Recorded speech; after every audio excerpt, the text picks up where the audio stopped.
So we should be protecting intellectual property rights even more Sure. ferociously than we protect property rights. So in the various books I've written, we look at that process. Now, property rights are the basis of the other two things I talk about. Right. In a sense, when there's an artificial distinction between international trade and just normal competition, all international trade is competition across borders. Mm. And so that competition relies on property rights protection. It relies Right. on the ability to compete with your property. And what we've found is that, obviously wealth you can create it or destroy it. It's non-zero sum. This is why when you reduce distortions, you create Right. wealth for both the country that is eliminating its distortion and the rest of the world and Sure. its trading partners. And that's why you create wealth into the economy.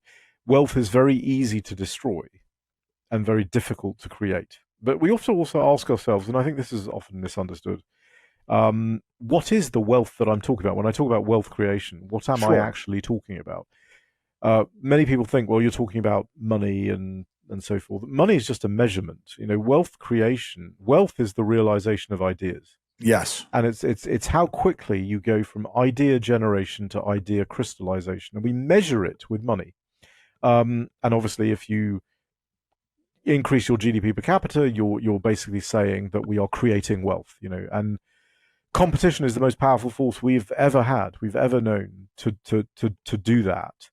And it's one of the reasons and I think I've written now 4 books and 100, you mentioned 100 articles. Yeah. I don't think I've ever used the word capitalism in any of these writings Sure. because, first of all, it's Marx's word. Why would we Right. use that word?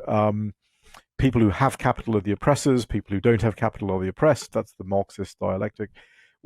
What we talk about is what you want to promote in an economy is voluntary exchange, willing buyers, willing sellers coming together Sure. without distortion. And if you Right. can measure the distortion and show the cost that is getting in the way of that voluntary exchange, you can show people how much wealth is being destroyed.